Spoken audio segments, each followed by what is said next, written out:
무엇을 할 때도 어디를 갈 때도 누구와 함께 하느냐 굉장히 중요하지 않습니까? 내 옆에 함께 있는 사람을 내가 신뢰할 수 있다면, 그리고 그가 좋다면 힘든 길도 행복할 거예요. 그러나 아무리 편한 길도 옆에 있는 사람이 마음에 들지 않거나 신뢰할 수 없다면 그 자체로 고통이지 않습니까? 그래서 삶이 어떻게 펼쳐지든지 간에 가장 중요한 것은 하느님과 함께하는 것이다. 모든 것을 아시는 하느님, 하느님을 느끼면 우리 삶은 달라질 수밖에 없습니다. 신앙은 하느님과 함께하는 거다. 언제? 지금 여기에서 꼭 명심하시고 매 순간순간 귀를 기울이면서 살아가시기 바랍니다. 어제는 명동성당 옆에 있는 회관이 있죠. 가톨릭 회관. 거기에서 강의를 하고 왔는데 굉장히 많은 분들이 오셨더라고요. 그래서 강의하다가 제가 이렇게 물었습니다. 신앙인에게 가장 중요한 마음은 어떤 마음이죠? 그랬더니 저는 처음 보는 분들이었거든요. 근데 그분들이 듣는 마음 이러시는 거예요. 깜짝 놀랐습니다. 물론 유튜브나 다른 강의를 통해서 제 강의를 들은 분들이겠지만 듣는 마음이라고 말씀하시는데, 저와 함께 살고 있는 우리 본당 신자들이 듣는 마음 그러는 것과 그분들이 듣는 마음 그러는 게 이 감이 다른 거예요. 어떤 게 더 감동이고 벅차겠습니까? 말씀드리지 않도록 하겠습니다. 좀 다르기 때문에, 왜냐하면 전혀 기대하지 않았는데 그런 말씀을 하시니까. 그래서 듣는 마음이 중요하다는 것을 새삼 강조합니다.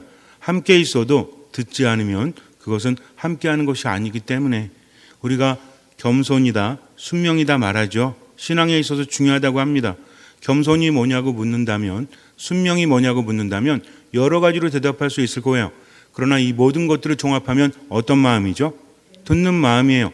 나를 낮추는 겸손도, 그리고 제가 따르겠습니다 하는 것도 듣는 마음이 없다면 이루어질 수 없기 때문이에요. 그런데 이루어진다는 것은 나에게 능력이 있기 때문이 아니라 주님을 신뢰하기 때문입니다. 나는 부족하고 나는 아무것도 할 수 없지만 그러나 주님께서 함께 하시면 어떤 일도 가능하다. 이런 믿음이 있기 때문에 지금을 살아갈 수 있는 거죠. 세상을 살아간다는 게 얼마나 힘듭니까?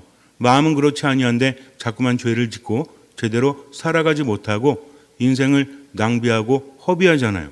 과연 내가 행복할 만한 자격이 있을까라는 생각이 들 때도 있지 않습니까? 하지만 그럼에도 불구하고 하느님께서는 모든 것을 아시기 때문에, 그리고 하느님께는 모든 것이 가능하기 때문에 그분을 의지하면서 지금을 살아가는 겁니다. 얼마나 든든한지 몰라요. 내가 부족하고 죄가 있어도, 잘하는 게 없어도 하느님께서 나와 함께 하시기 때문에 그분은 나를 버리지 않으십니다. 내가 그분을 떠나가는 거죠. 하느님은 나를 버릴 수 없으십니다. 왜냐하면 나를 나보다 더 사랑하시기 때문에. 근데 문제는 그런 하느님을 느끼지 못하니까 신앙이 깊어지지 않는 겁니다. 사람이라는 존재는 그래요. 내가 얼마만큼 아느냐, 얼마만큼 신뢰하느냐에 따라서 달라질 수밖에 없죠. 관계도 그렇지 않습니까? 여러분들에게 가서 갑자기 10,000원만 주세요 라고 누가 하면 주시겠어요? 안 주시겠어요? 그냥 막 대답하셔도 돼요. 뭐 답이 정해져 있겠습니까? 누구냐에 따라 다르죠. 생판 모르는 사람이 와가지고 1,000원만 주세요 그러면 줄까요? 안 줄까요? 주는 분도 있을 거예요. 1,000원 정도면. 그럼 10,000원이면? 조금 생각을 해봐야 되겠죠. 10만 원이면? 절대 안 주지. 그런데 내 가족이나 잘 알고 친한 사람이 다급한 마음으로 10만 원만 주세요라고 했을 때 내 주머니에 10만 원이 있다면 줄까요? 안 줄까요? 줍니다. 그러나 아무나 주지는 않는다는 거죠. 이렇게 달라요. 어떤 사람이 어떤 말을 하느냐가 중요하기 때문이죠. 하느님을 신뢰한다고 하면서 하느님을 모른다면 신앙은 깊어질 수 없죠. 누군들 그렇게 살고 싶지 않겠습니까? 하느님께 대한 믿음을 가지고 세상을 살아간다. 흔들리지 않는 믿음 누구나 갖기를 원해요. 그러나 이런 것들은 그냥 생겨나는 것이 아닙니다. 생겨나라 한다고 해서 생겨나는 것이 아니라는 거죠. 어떤 마음을 가질 때? 듣는 마음을 가질 때 하느님을 알게 됩니다. 우리가 누군가를 안다는 것은 그 사람의 말을, 그 사람의 마음을 듣고 있다는 얘기예요. 마음도 모르고 말도 듣지 않고 함께 살아가지 않는데 어떻게 친하다고 말할 수 있겠습니까? 원하든 원하지 않든 많은 시간을 함께하면서 자꾸만 듣다 보니까, 그리고 그 마음을 보다 보니까 그 사람에 대해서 이해하게 되고 친하게 되는 거죠. 중요합니다. 그렇다면 하느님과의 관계 안에서도 자꾸만 하느님을 알아가야 한다는 거죠. 무엇을 통해서? 말씀을 통해서, 미사를 통해서, 그리고 삶의 체험을 통해서. 말씀은 살아있다라고 합니다. 그리고 힘이 있다라고 하죠. 성경 말씀을 대할 때 묵상을 하죠. 묵상을 하다 보면 그 순간순간 느낌이 달라지게 되고 한 번, 두 번, 세 번, 네 번 자꾸 하면 할수록 처음에 열렬한 마음으로 묵상 한 번 한다고 해서 삶이 바뀌는 게 아닙니다. 사람과의 관계도 마찬가지잖아요. 몇 번 정도 만나야 친숙해지죠? 한 번 보고 두 번 보고 자꾸만, 이거 아닌가? 어쨌든 한 번 만나고 두 번 만나고 세 번 만나고 몇 번 정도 만나면 친해지죠? 질문인데 어쨌든 한두 번은 아니잖아요. 한 10번 만나고 100번 만나고 그렇게 되면 호칭도 바뀌고 말도 바뀌지 않습니까? 관계가 달라진다는 거죠. 그러면 주님 얼마나 만났죠? 맨날 만났습니다. 언제 만났어요? 성당에 와서 미사할 때? 듣는 마음이었나요? 그냥 공간에 함께 있다라고 해서 서로 친해질 수 있는 것은 아닙니다. 중요한 것은 함께 바라보고 들어야 한다는 거죠. 주님의 말씀을 온전히 듣는다면 바뀔 수밖에 없죠. 한 번, 두 번, 세 번, 네 번 묵상을 하다 보면 주님을 가까이 느끼고 삶 안에서 체험하게 돼요. 즉 하느님과 가까이 있는 사람은 들음을 통해서 일상 삶 안에서 하느님을 체험하게 된다. 신앙 체험으로 이어지지 않으면 가까운 사이라고 말할 수 없다는 거죠. 그래서 미사를 봉헌할 때나 말씀을 묵상할 때도 어떤 말씀을 하시는가? 누구에게? 나에게. 그냥 멀리에서 마치 영화 보듯이 또는 소설책을 읽듯이 말씀을 바라보는 것이 아니라 이 말씀을 통해서 우리에게 무엇을 말하시는지. 우리 보통 이솝우화라든지 어떤 얘기 들을 때 동물들이 어땠다 하면서 듣지만 인간의 삶을 생각하죠. 그렇지 않습니까? 이솝우화에 나오는 사자, 여우, 정말 사자나 여우들이 그래요? 이거는 동물들의 이야기지만 누구의 삶을 담고 있는 거죠? 인간의 삶을 거기 담고 있는 거잖아요. 그래서 우리는 그것을 통해서 지혜를 배우지 않습니까? 마찬가지예요. 아니, 더 깊어야 합니다. 말씀은 살아있기 때문에 성경 말씀이 지금부터 2000년 전 또는 3000년 전 이야기지만 현재화시켜야 된다는 거죠. 주님께서 나에게 어떤 말씀을 하시는지 듣는 마음으로.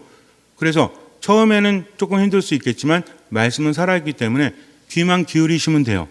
마음을 하느님께 향하면 됩니다. 그 다음부터 내가 말씀을 묵상하게 되고 이 묵상은 삶 안에서 체험으로 이어지는 거죠. 이것을 도와주는 사람들이 누구죠? 사제들이에요.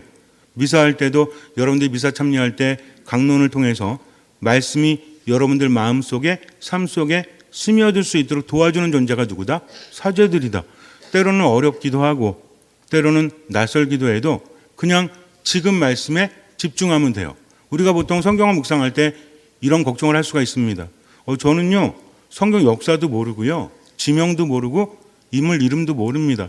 그래가지고 들을 때마다 헷갈려 죽겠어요 하면서 아예 모르니까 귀를 기울이지 않죠. 그렇지 않습니다. 몰라도 어떻게 하면 돼요? 들으시면 돼요. 내가 이 사람을 만났을 때 이전에 뭘 했고 다 기억합니까? 못할 수 있죠. 중요한 거는 뭐예요? 지금의 만남이라는 거죠. 미사 때도 마찬가지예요. 복음이나 성경에 대한 말씀을 들을 때도 잘 몰라도 어떻게 하면 돼요? 그냥 지금 들으시면 돼요. 이것이 살아있는 말씀입니다. 지식으로 받아들이는 것이 아니라 삶의 체험을 통해서 하나님께서 함께 하심을 지금 느끼면 된다는 거죠. 다만 의식하십시오. 하나님은 어떤 분이시다? 치유하시는 분이시다. 하나님은 생기를 불어넣어 주시는 분이시다. 우리를 먹이시는 분이시다. 일상적인 삶을 살면서 지치고 힘들죠. 스트레스 받잖아요. 몸도 힘들고 마음도 힘들고 영혼도 힘들죠.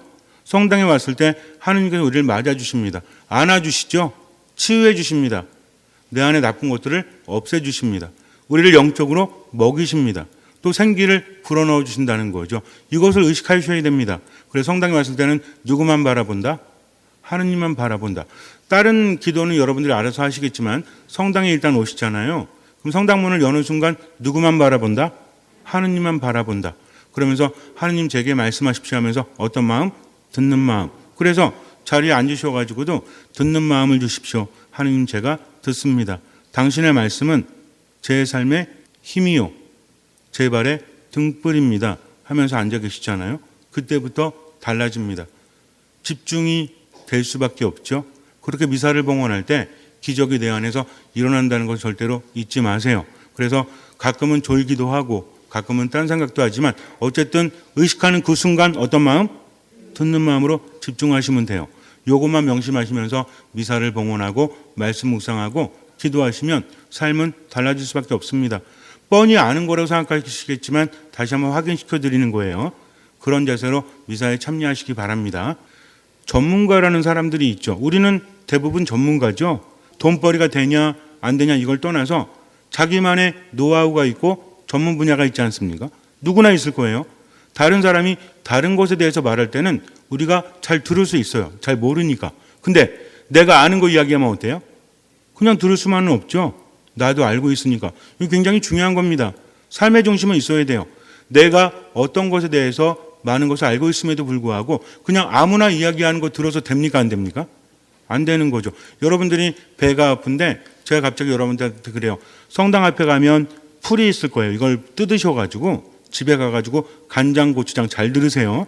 간장, 고추장 한 스푼씩 넣어야 됩니다. 몇 스푼? 한 스푼. 거기다가 소금을 3.2스푼. 몇 스푼? 그래가지고 1시간 15분 32초. 얼마큼이요? 1시간 15분 32초를 푹 달여요. 그리고 원샷, 투샷도 안 돼. 한 번에 다 드시면 나을 겁니다. 한번 하실 분. 아무리 본당 신부님이라도 이건 아니잖아요. 근데 의사 선생님이 그렇게 하라고 하면 그렇게 하려고 할 리는 없지만 이 약을 드십시오 하면 먹습니까? 안 먹습니까? 먹죠. 왜 그래요? 저를 못 믿으십니까? 아니죠. 다른 건 몰라도 병에 대해서만큼은 의사가 잘 알기 때문이죠. 무슨 얘기인지 아시겠죠? 자매님들 김장하는데 제가 가가지고 자매님 꼭 여기 소금 좀 더 넣으세요. 아니면 제가 뭐 더 넣으라고 막 했을 때 신부님 말씀하시니까 들어야 되겠다고 하시잖아요. 어떻게 될 것 같아요? 그건 김치가 이미 아닐 겁니다. 왜? 그건 제가 잘 모르기 때문이죠. 우리가 살아가면서 정말 그렇습니다. 누가 뭐라고 할 때, 가족들이나 또 다른 사람이 뭐라고 이야기할 때 내게 확신이 있는 것에 대해서 잘못 말하면 나는 받아들이지 않습니다. 이건 나쁜 겁니까? 좋은 겁니까? 나쁠 수도 있고 좋은 걸 수도 있죠. 무조건 들을 수는 없잖아요. 내 삶의 중심이 완전히 흔들리는데요. 굉장히 중요한 거예요. 그런데 오늘 복음에서도 비슷한 일이 발생을 합니다. 베드로는 어부였죠. 다른 제자들도 어부들이 많았죠. 밤새도록 물고기를 잡았어요. 한 마리도 잡지 못합니다. 그래서 아침이 되었을 때 포기할 수밖에 없죠. 배를 무태다 대고 그물을 손질하고 있어요. 근데 그때 마침 예수님께서 이른 아침부터 사람들에게 말씀을 들려주고 계십니다. 그러다가 시몬 베드로 배가 들어오니까 잠깐 배에 태워달라고 하십니다. 그리고 조금 무태서 호수로 나가십니다. 사람들이 쭉 서 있고 예수님은 호수에 계신 거예요. 배 위에서. 그리고 말씀을 하십니다. 그리고 나서 말씀을 마치시고 나서 베드로에게 와서 깊은 데로 가서 그물을 치라고 하십니다. 이 상황을 잘 묵상하셔야 돼요. 지금 밤새도록 물고기를 잡았지만 한 마리도 잡지 못했고 그물을 손질하고 있잖아요. 뭔가 마음이 어떨까요? 만선도 아니고 이건 빈선이잖아요. 그러니까 밤새도록 애썼지만 허탕을 쳤다. 몸도 힘들고 마음도 힘든 상태일 수밖에 없어요. 그래서 마무리하고 이제 집에 가서 쉬어야 되겠다. 피곤은 엄청나게 몰려오겠죠. 근데 예수님께서 뭐라고 하십니까? 다시 깊은 데로 가서 그물을 치라고 그래요. 그물을 치기 위해서는 4명에서 6명이 필요합니다. 당시에 그 어망 그물이라고 하죠. 이거 칠 때는 한 사람이 칠 수 없는 거예요. 한 4명이나 6명이 함께 던져야 돼요. 그러니까 깊은 데로 가서 그물을 칠 수밖에 없습니다. 주변에 칠 수 없다는 거죠. 그런데 아마 강태공 분들은 아시겠지만 이른 아침이나 저녁이 되면 물고기들이 어디로 올까요? 물가로 몰려듭니다. 숲을 같은 곳도 있고 거기에 먹을 것들이 있기 때문에 물고기들이 물 가운데 있지 않고요. 가생이로 몰려든대요. 그리고 한낮이나 한밤중에는 물 가운데 있습니다. 천적을 피하기 위해서 이제 활동하기 위해서. 그래서 이른 아침에는 낚시는 잘 돼요. 낚시는 낮은 곳에서 하잖아요. 근데 그물을 친다는 게 말이 됩니까? 한 6명이 치는 그물이라고 하면 굉장히 크겠죠? 이거를 가정에다 칠 수는 없잖아요. 그러니까 언제가 가장 잘 잡히겠어요? 밤중에. 그래서 밤에 그물을 치고 물고기를 잡고 아침이 되면 이제 이미 끝나버리는 겁니다. 그래서 그물을 손질하고 있는데 예수님이 그렇게 말씀을 하시죠. 베드로가 들었을 때는 어땠을까요? 이건 말도 안 되죠. 잔뼈가 굵은 사람들이잖아요. 여태까지 한두 번도 아니고 어부 생활하면서 물고기를 얼마나 많이 잡았겠습니까? 근데 이른 아침에 한가운데로 가서 그물을 친다는 것은 말이 되는 거예요, 안 되는 거예요? 이거는 경험적으로 말이 안 되는 겁니다. 근데 문제는 뭐죠? 무시할 수 없죠. 왜 무시할 수 없어요? 어떤 일 때문에? 얼마 전에 예수님께서 시몬 베드로의 집에 가셔서 열병으로 누워있는 장모를 일으켜 세우셨잖아요. 아무도 고치지 못했는데 예수님께서 손을 잡아서 일으키시니까 벌떡 일어났죠. 치유됩니다. 그 외에도 예수님께서 많은 기적을 일으키셨죠. 그러니까 무시할 수는 없습니다. 뭐라고 합니까? 선생님. 뭐라고 했죠? 선생님. 선생님이 뭐죠? 스승님. 스승님은 제자들을 가르치는 분이죠. 제자들에게 명령하는 분이에요. 그럼 제자들은 어떻게 해야 되죠? 그것을 따라야 됩니다. 즉, 지금 베드로가 스승님이라고 호칭했다는 것은 저에게 영향을 미칠 수 있고 명령하실 수 있는 분이십니다. 당신은. 그런데요, 저희가 밤새 애써봤지만 한 마리도 잡지 못했습니다. 그러나 선생님께서 하라고 하시니 그렇게 할게요. 하긴 하지만 거기는 아마도 한 마리도 잡지 못할 겁니다. 저희들 피곤해 죽겠거든요. 그물 손질 다 끝냈거든요. 근데 다시 그물을 치게 되면 한 마리도 잡지 못하고 다시 그물을 손질해야 됩니다. 그래도 할까요? 근데 예수님은 요지부동이죠. 어쩔 수 없습니다. 깊은 데로 가서 그물을 치는 거죠. 예수님을 신뢰했을까요? 예수님을 기본적으로 신뢰하지만 그분이 하신 말씀이 이루어지리라고 믿지 않았습니다. 왜? 그 다음 벌어진 일을 보면 알 수 있거든요. 어떻게 됐죠? 엄청나게 많은 물고기가 그물에 걸립니다. 이제는요, 경험을 뛰어넘은 거예요. 상식을 뛰어넘은 겁니다. 그래서 배 한 척이 떠 있었죠? 그 배를 부릅니다. 그래서 두 배가 가라앉을 정도로 많은 물고기를 잡아요. 그때 돌아온 베드로가 뭐라고 하죠? 역시 킹왕짱? 예수님 대단하세요. 모르시는 게 없어. 제가 여태까지 어부 생활하면서 그렇게 많은 경험을 했지만 전혀 예상도 하지 못한, 아니 정반대 사건이 일어났습니다. 대단하십니다. 그럽니까? 만약에 물고기가 한 마리 잡히지 않을 건데 그래도 예수님 말씀하셨으니까 잡힐까라는 기대감이 있었다면 이런 반응하지 않았을 거예요. 무슨 얘기죠? 믿지 않았다는 얘기죠. 시키니까 어쩔 수 없이 하지만, 아니 아무리 예수님이라고 할지라도 포크레인 앞에서 삽질하시면 안 되지. 내가 딴 건 몰라도 이거는 내 삶인데 이랬을 거예요. 많이 잡히니까 이제 어떻습니까? 혼란스럽죠? 그러면서 호칭이 바뀌죠.